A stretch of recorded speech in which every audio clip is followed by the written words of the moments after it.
don't sound like an idiot. Oh, yeah. All right.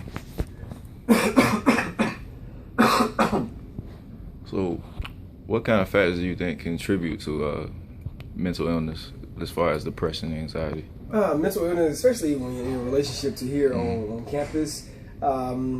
Probably a lot of cases when it comes to college freshmen or people transitioning from high school to college.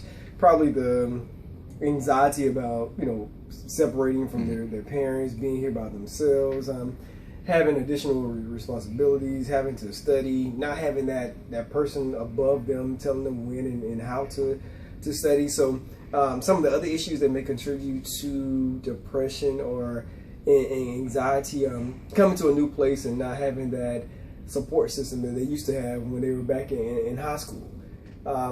So having to kind of redefine yourself or recreate yourself or, find your niche in this new environment.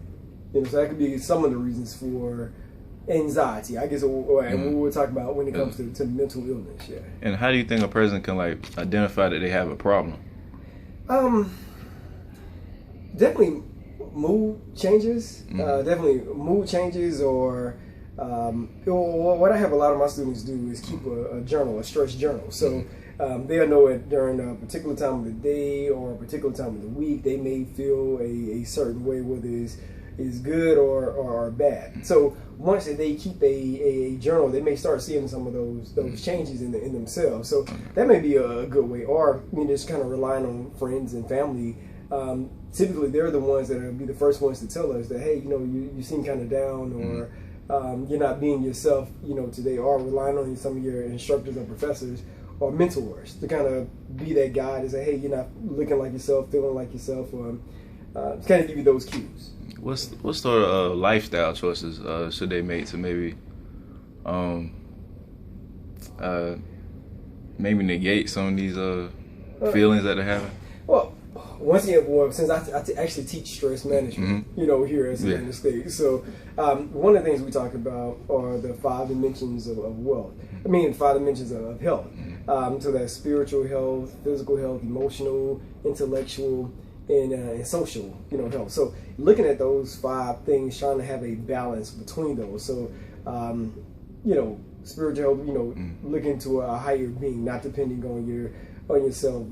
Social, having that outlet to go out and talk, because most of the times with mental illness, people like to keep things, kind of hid within themselves. So, which is part of the problem. Even a lot of times with suicide, one of the telltale signs of suicide, or right before somebody commits suicide, they become withdrawn.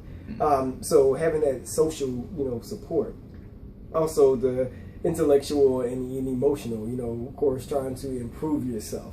So and then again, you want to have that physical, getting out, moving around, not being, sedentary. So having a balance of all 5 of those things could be one of the ways, or a few of the ways, in order to help combat, depression. And overall, just why do you think it's important to develop initiative to raise awareness about these problems?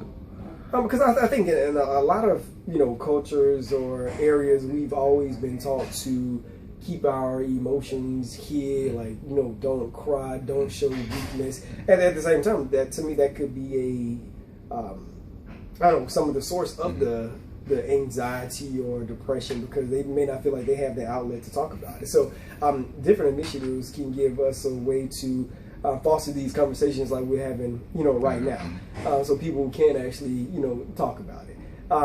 So the more you talk about it, the more you learn about it.